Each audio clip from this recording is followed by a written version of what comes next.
My name's Jean Speakman, and I don't know about you, but during these times of restrictions, for me, it's been a time of reflecting on things.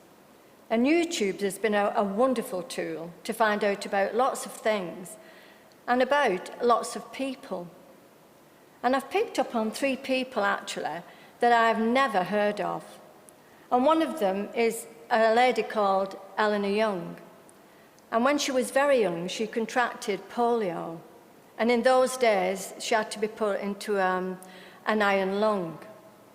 Later on, she wore calipers. But Eleanor had a call on her life from God from a very early age to be a missionary. And the story is her journey in actually becoming a missionary and going out to Indonesia. It's a fascinating story, and it's a wonderful story. And the second person that I found that I've never heard of was a young man called Keith Green. And he came from a Christian Science background. And as a young man, he was a very talented, in fact, as a boy, he was a very talented musician. And as he went into teens, he went into a band. And of course, in the 70s, it all was sex, drugs, and rock and roll. And he was searching and searching for a meaning to his life until Jesus found him. And this young man evangelized a lot of young people through his music. And the last person that I came across, who I had never heard of, was a young African boy. And his tribe was invaded by another tribe, actually, and he was the chief's son. And he was captured, and he was very badly beaten. And because his own tribe couldn't ransom him back, the chief of this village wanted to kill him.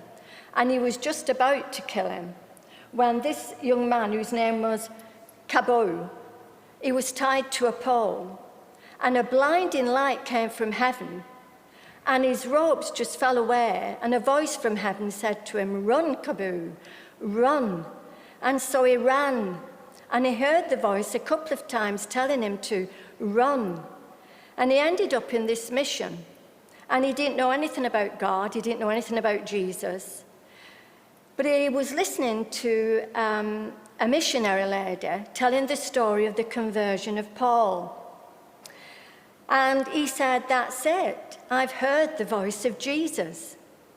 And this remarkable boy, who actually changed his name to Samuel Morris, ended up in America and did marvelous, marvelous things. And I don't know about you, but I started thinking about these 3 people, and I wondered what would have happened if they'd never been born. But of course, God ordains us to be born. We are planned. And one of my favourite psalms is 139. And I'd just like to read a few of these verses. And it says, "Oh yes, you shaped me first inside, then out. You formed me in my mother's womb. Thank you, high God. You're breathtaking. Body and soul, I am marvelously made. I worship in adoration. What a creation. You know me inside out. You know every bone in my body. You know exactly how I was made, bit by bit, how I was sculptured from nothing into something. Like an open book, you watch me grow from conception to birth.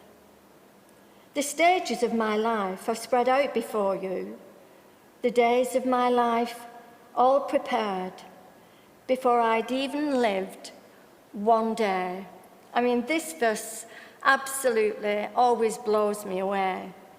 And we wonder sometimes, don't we, why we've been born. You know, we may not be great musicians or great evangelists, but God has planned that we should be born for a purpose.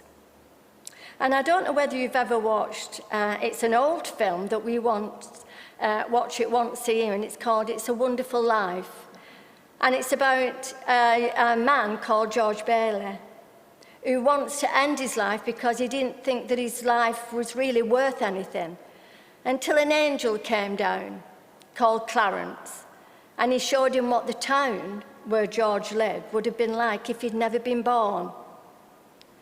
And you know, just because we have been born, who's to say that in generations to come, God will not raise up a great evangelist or a great musician or a great scientific discoverer just because we were born? And my thought for the week comes from Esther, where Mordecai says to Esther, "Who's to say that you have not been born for such a time as this?"